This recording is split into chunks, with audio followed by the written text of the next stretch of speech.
there was this cycle of aftershocks, if you will, of recognizing, oh, I was holding out for Spoleto 2020 and now it's not happening. Oh, I was holding out for getting to travel for orchestral sub work in fall of 2020 and then that didn't happen. So all these little extra bumps that just sort of wear on you.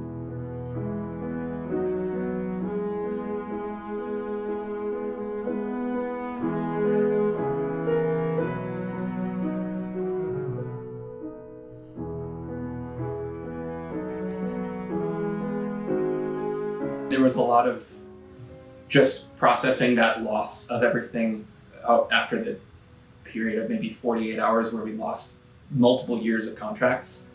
And that just sort of made it clear that we have all these other sides of our lives. And the June protests for George Floyd were particularly big in Houston. There were a lot of arrests, and we had this idea to go offer jail support, which is essentially you show up, you feed people, you give them water, you charge their phones, and that introduced us to a lot of great friends. Two organizations in particular who we've grown close to. The first is West Street Recovery, who were founded in the wake of Hurricane Harvey in 2017, seeing a need in the neighborhoods just north of Houston that were being underserved by FEMA and the city. And it was at that point just people paddling around in kayaks to help deliver supplies, and where West Street steps in to offer manpower and funding to help finish people's self-done home renovations. So we've done a decent amount of work hanging drywall, insulating walls, moving and assembling furniture, and those folks are absolutely incredible in what they do. The other organization that we've gotten to know is called Stop TxDOT I-45, and this is primarily Allie's thing. She's done a lot for them in the social media front. A highway expansion that's planned on the north and east side of Houston that would displace thousands of families, primarily low income, primarily Black and brown. And the environmental impact, the disparity of who gets displaced by this expansion is just ridiculous. And it's shown us that the life we have outside of music is more important and more fulfilling, and like on a musical side, feeds our art, gives us actual life experience to express over, and gives us perspective for who we are aiming to serve with our practice.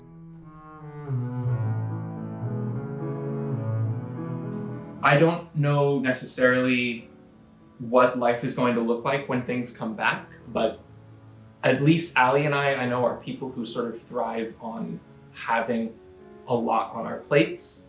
And that's part of what has made the pandemic so difficult, is this feeling of a desire to do something, but not having the outlet because the outlet has just disappeared. And I know that this is something we want to certainly not abandon, and as best as we can, maintain the degree to which we're doing things. It's a reason to say no to the artistic projects that I don't really want to do anyway, and only really took on out of a sense of that is honestly far more of a drain on my creative energies than any work I could do outside of art. Valentine's Day night, we lost power. Pretty much the entire city of Houston, most of the state of Texas lost power for 3 straight days. After 3 days, we got electricity back. So did most of the city. But by that point, a water main had broken and the whole city had no drinkable water. So we then transitioned into collecting rainwater, boiling it. We're really fortunate to have a gas stove. It's kind of rare down here. A lot of people's gas lines burst and water lines broke.